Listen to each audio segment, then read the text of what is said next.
So here we have this Bazuni garage shelving unit. Now in this video, I'm gonna unbox it, show you how to put it together, and then I'll give you a quick review.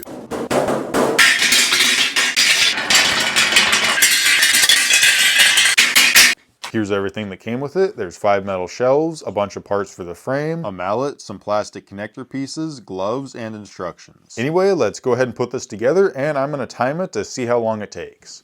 First, we're going to put in these plastic feet pieces so the metal doesn't damage your floor. They don't stick in very well, so I'd recommend either using some glue or bending the bottom of these metal brackets so it's a tighter fit. Anyway, now we're going to start assembling the sides. You can see I'm doing the short sides first. Basically, just line the 2 rivets up on the horizontal pieces with 2 holes on the vertical pieces and then hammer the pieces in. And then you can keep attaching them up these 2 vertical pieces. And you can space them however you like. If you want them spaced evenly and you have the 87-inch tall shelf, then you can space them with 12 holes in between each piece. I put the pieces too close together, but I did fix it later. Anyway, now we're going to stand it up and attach these longer horizontal pieces in the same way as we did the short pieces. Oh, and here's a better look at the back side of the horizontal pieces with the rivets that slip into the frame. Once you get 2 horizontal pieces attached to the first side, then you can attach the other side, then continue your way up attaching these brackets, spacing them 12 holes apart. And then we can put these plastic connector pieces in to line it up with the top. Then build the top side of the shelf on the floor, skipping the first bracket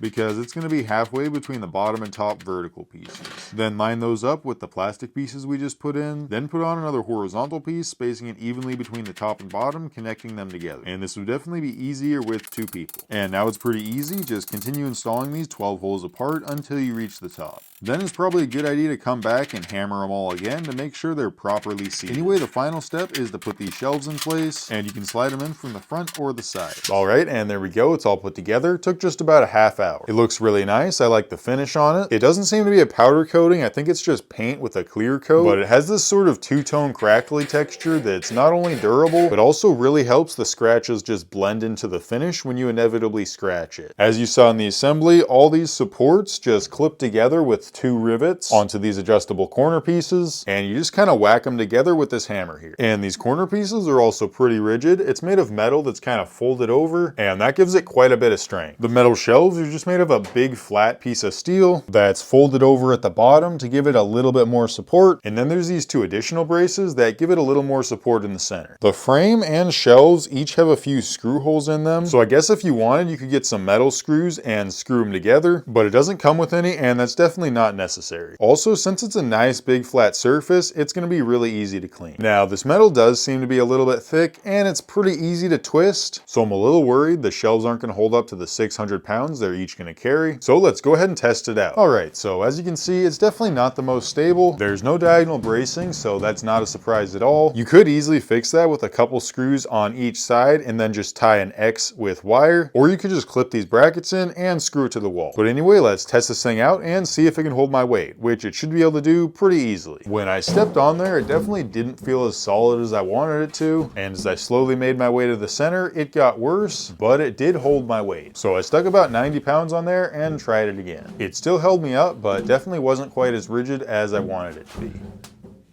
And taking a look at the damage here, you can definitely see it's starting to buckle. And it's also not quite flat anymore. Now, that might not be a fair test because pretty much all the weight was focused right on the center, but for a heavy-duty shelf, I would still expect it to hold up to that. If you spread the weight out, you'd probably be fine putting a couple 100 pounds on here, but I definitely wouldn't trust it for 600. So if you're planning to use this in your garage to hold really heavy tools or even tires, then I'd probably think twice about that. But it's just a general storage shelf for random boxes or for your pantry, I think it would do just fine. Just make sure not to use it as a ladder to reach the top shelf because that would not end so well. Also, this came with plenty of extra little plastic feet, so if you wanted to separate these, you could make them 2 separate sections, but they wouldn't quite be even because there's 5 shelves, so one of them would only have a bottom and top shelf, or a middle and top shelf.